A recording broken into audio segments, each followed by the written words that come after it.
want to give a sincere thank you to Janet Holloway and Sonia Boniface for this opportunity. It is an extraordinary honor to present to you today for the Women Leading Kentucky Roundtable Series and kick off this exciting event that you have planned for the fall. I also want to thank these ladies for the last few days, for which I have experienced nervousness, sleeplessness, and nausea, enabling me to fit into these pants that I have not been in since college. When I first began considering what I would speak to you all about, I invited Janet out to Whole Foods Market for lunch. We sat in a cafe, and we spoke about how our paths had crossed. After all, it's Lexington, right? So we had both taken part in the 2011 Celebrity Curtain Call event for the Lexington Children's Theater.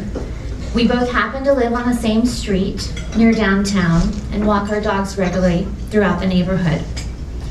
When I asked Janet for memorable examples of speeches from previous roundtables, she told me, "The most important thing is to discuss any challenges that you've had and how you've chosen to overcome those challenges."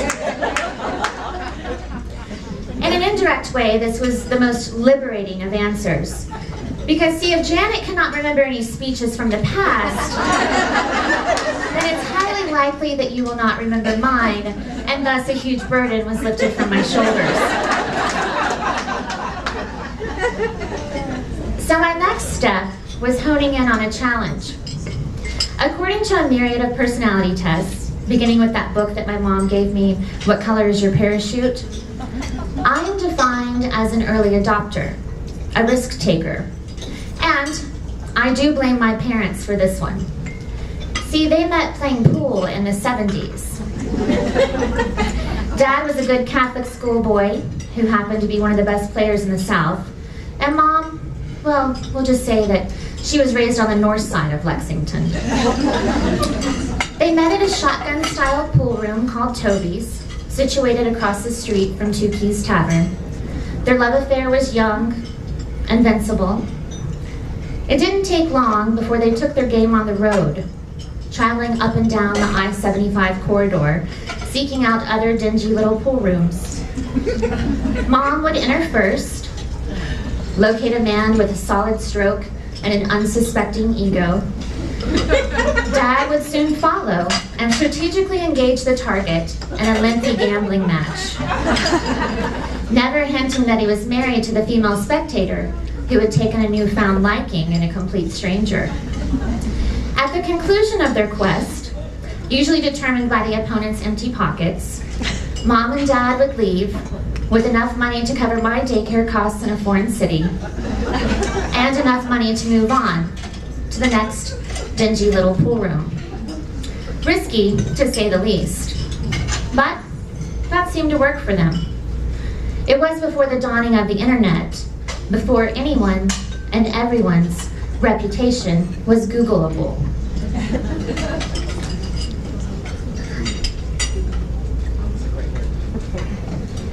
Today, however, 93% of business deals start with internet research. Whether we are talking the ease of access to information or the impact of social media, technology has changed the way we interact with our colleagues, our business partners, and our customers. There is no denying that technology has changed the way we do business. If you want to accomplish your business goals, you must manage your online reputation. Furthermore, research tells us that the people who are doing business with you do so because you offer new knowledge and value. If you still don't believe in the impact of technology, examine this statistic. 84% of US adults went online at least once daily in 2012. In the United States, an average of 16 minutes of every hour, or 27% of a consumer's time online, is spent on social networking sites, such as Facebook and Twitter. If your customers fall in line with the national average, how can you afford to not make the most out of your social media presence? Back when my parents were playing pool, the power was with the salesperson. Now, the power is in the hands of the consumer due to the information that is readily available online. It's time to stop thinking about how you sell because you don't really sell anymore. Instead, you help buyers make a decision. Remember, research tells us that the people who are doing business with you are doing so because of the knowledge that you offer and the value that you bring to the table. When I came to Whole Foods Market, I knew nothing about organics, kombucha, GMOs, or this thing called hemp milk. My experience with online technology honestly didn't extend much further than emails, Facebook, and occasionally some online dating. After all, with so much going on, the technology frontier can often appear overwhelming. And honestly, who has time to figure it all out? For quite some time, I was able to live within the four walls of my social media ignorance. After all, Facebook was and continues to be the largest social network in the world with 1.1 billion users worldwide. I was not an industry expert, yet it was imperative that I create a consistent message for our audience. On top of that, my marketing budget was in line with the industry standard of 2 to 3% of projected gross revenues. The Lexington location was the lowest volume store out of 42 in what we call the mighty Mid-Atlantic region. Thus, I found myself operating on something more commonly referred to as a shoestring budget. Any of you who may know me know I live a life of champagne taste. I was not about to sacrifice my professional reputation, and thus I set out to build a brand driven by relationships and social media. At the end of the day, there was one goal, and it continues to be the acquisition of new customers. I started with what I knew best, not online dating, but Facebook. I quickly learned that managing a business Facebook page is not quite the same as managing a personal page on Facebook. The goal is to stand out against the competition by establishing authority in your field. The process starts by providing helpful information to your target audience, content that appeals to their wants, their needs, and their challenges.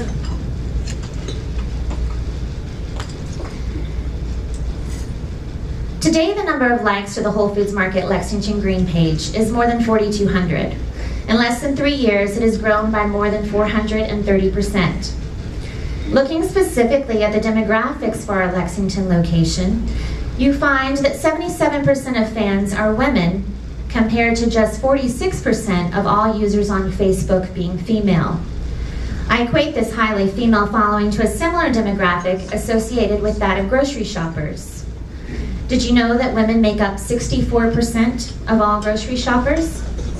In fact, on any given day, 1/5 of all women in America will go to the supermarket, whereas just 1/10 of all men in America will journey out to the grocery store. Furthermore, you can also see that 28% of our 77% female fan base falls in the age range of 28 to 34-year-olds. Considering that I have been solely responsible for managing the content of this page and also fall inside this age bracket, it is not hard to believe that an unforced, mutually dynamic relationship exists between the fan and myself, the page administrator. When posting to our Facebook page timeline, our goal is to post just 2 to 3 times daily and ensure our content is engaging to the end user. We do this by focusing on a few key tactics. We want to be relevant, we want to solve a problem, we want to make a connection, and be responsive. Relevancy is key. Posting the point spread for Monday Night Football obviously wouldn't appeal to our fans. Highlighting that our store has a local grant process for school salad bars and community gardens in Fayette County and the surrounding areas is much more useful to our predominantly local base. Because consumers tend to search online when they need something, an additional strategic goal is to provide answers to their problems. This can be in the form of a coupon, a one-day sale, or a new call-out on a product specific to someone with special dietary needs.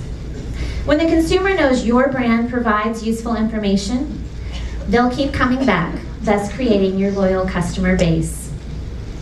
As discussed earlier, making genuine connections is also key for our target demographic. Being authentic in interactions and messaging is essential to continue building brand loyalty. By making these real connections, our customers are more apt to share their personal experiences with their personal network. Facebook obviously has carved out a market for keeping in touch with people you already know. It's a friend list that includes former co-workers, high school friends, and family. Today, 92% of consumers around the world say they trust earned media, such as word of mouth or recommendations from friends or family, above all other forms of advertising. As of this week, Facebook removed the requirement that promotions could only be administered through third-party apps. This means it's now acceptable for page administrators to collect entries for contests by having users like or comment on a particular post. Here you can see how the Whole Foods Market Cincinnati location engages its fans with promotional contests posted to their personal timeline. This is great news for businesses. It's expected that we'll see increased participation because people will no longer be required to visit a page outside of your Facebook brand page in order to participate in a sweepstakes. Additionally, with the high number of likes, posts will be more prominently displayed in the news feeds, broadening the audience reach and overall post engagement. It is expected that fan bases will more easily increase, while businesses will surprise and delight you by operating more spontaneously moving forward. Now, according to the diffusion of innovation theory, early adopters possess a greater degree of opinion leadership in most social systems. They are usually respected by peers and possess a reputation for successful and discreet use of new ideas. They are often characterized as being younger, being more mobile, and being creative. When my parents weren't hustling throughout the South in dingy little pool rooms, they could be found back at Toby's on Limestone, stationed at their regular card table in the furthest corner of the room. Here, the game centered on a deck of playing cards, identical in size and shape. As a willing opponent expressed interest, all parties involved journeyed a few blocks south to the nearest convenience store. There they purchased what was considered a fresh deck, one that was believed to be unused, unmarked, unreadable from the back. See, normally a traditional bicycle playing card shows a cherub on a bike with a handful of birds in the background. Little do you know, it's the perfect picture to be tampered with so that I can read your hand when you continue to believe I have never been privy to the face of your cards. Unbeknownst to the opponent, my folks had made this journey to the convenience store earlier that week. Their initial game involved buying all the packs of playing cards on the shelf. The decks were carried home, marked in a discreet manner, and then returned, appearing clean and unused. After all, no one had ever gotten in trouble for placing previously paid for merchandise back on a store shelf. Now, for transparency reasons and the purpose of this speech, let it be noted, I am touting them on the use of their imagination because obviously this is not a talk about ethics. Today, businesses continue to drive positive change in the world, and creativity is an increasingly essential part of an organization's success. Encouraging creativity is a vital function of good leadership, regardless of your industry. More and more, creativity is becoming a part of job descriptions. Many of our largest companies, including Google, 3M, and DuPont, expect workers to spend as much as 20% of their time thinking creatively about new business opportunities. The importance of creativity, however, goes beyond fostering innovation. Creativity in business is also a key component to building a successful online reputation. It is the most influential way to set your brand apart from the competition. With today's busy lifestyles, consumers are being pulled in a million different directions. Your brief time spent with your target demographic may be limited to those few moments when mom is sitting in the carpool lane, browsing through her Facebook feed. Now, on another note, did you know that 57% of television viewers are simultaneously browsing the web? Being able to catch the consumer's eye and engage her to make an impression is incredibly pivotal. So, let's get creative. When thinking creatively, it's important for your content to showcase your brand's personality. Make your fans recognize your differentiators and tell the story. Use images and video as well as content supplied by your audience. Now, if you're sitting there right at this point, feeling as though you are the least creative person in the room, I have good news, there is still hope. You can choose to increase loyalty and retention by focusing your attention on your customers' creativity. Customers love to share and hear the experiences of others, especially if it makes them smile or laugh. Now, every other year, Whole Foods Market locations around the world take part in a 2-week digital acquisition campaign. The goal is to increase our email subscribers, our Facebook followers, and our Twitter followers. The tactics used in that campaign are the same as what we focus on throughout the year. Beyond being relevant, solving a problem, making a connection, and being responsive, we must also be creative. During our last digital acquisition campaign, the Lexington location was called out for having one of the greatest percentage increases in Twitter followers amongst more than 340 locations, second only to the Kingston store located in the United Kingdom.